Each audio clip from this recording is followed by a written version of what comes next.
two very obvious reasons to play this game, and those are discs 1 and 2. All kidding aside, you may be compelled to pick this game up due to the sexy cover art, and then be pleasantly surprised when you pop it in your PS2 and discover you're playing one of the finest RPGs of the 6th generation. And this game has you hopping all over Europe and Asia in a kind of an alternate World War I setting.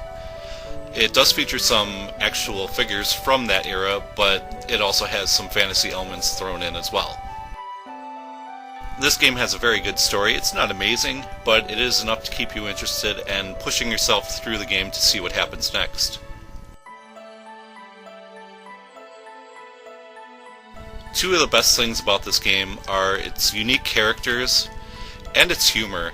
This game is very, very funny at times. Not something that's going to have you rolling on the floor laughing your ass off, but it will get a few smirks out of you every now and then. And as I said before, you do have a very unique cast of characters. I think my favorite is Joachim.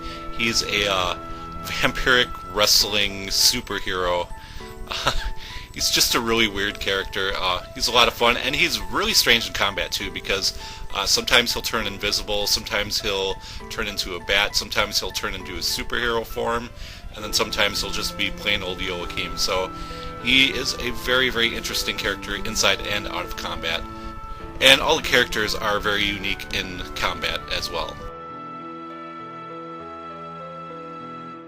Something that makes battles in this game very unique is the Judgment Ring.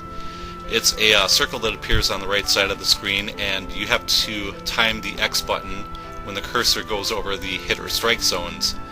And that will determine whether the attack connects, you get a boost in power, or whether it misses completely. And something really nice about it is that it's very, very customizable. You can select between 1 and 5 attacks, you can enhance your hit and strike zones with various items you find, and there's all sorts of status effects you can add on as well, so it's very customizable. And if you don't like doing that, if you just want to play like a straight up turn-based JRPG, you can just set the Judgment Ring to auto and let the computer do all the work for you. Another great thing about the combat is you have the opportunity to set up combos with 2 to 4 of your characters, and if you connect with all 4 characters of the combo, you have the opportunity to unleash a special attack which causes massive damage to the enemy. One minor complaint I do have with the combat is just how much stuff there is to manage. You do have to take care of your hit points and magic points and cure status effects. In addition to that, you also have to take care of ring abnormalities and manage your sanity points. When your sanity points drop down to 0, your character goes berserk, which is basically this game's version of Confuse. While not a major issue, it does mean that boss battles generally take a couple extra turns. There's a lot to do in this game. There's lots of subquests. There's even some unique trading cards to collect. Music was composed by Yoshitaka Hirota. Also, a few tracks were done by Yasunori Mitsuda, who I'm a huge fan of. And you can hear it in the background of this video. And also at the very beginning of the review, there was the awesome Grand Papillon theme.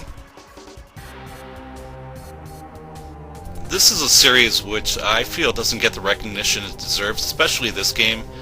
It's just a really fantastic RPG. It is a little bit pricey. It's in the $30 to $40 range typically. But yeah, if you see it, definitely pick it up because it's one of the best RPGs on the PS2 or in the 6th generation. That was a look at Shadow Heart's Covenant, one of the best RPGs on the PlayStation 2. Thanks for watching. Guess I don't know my own strength.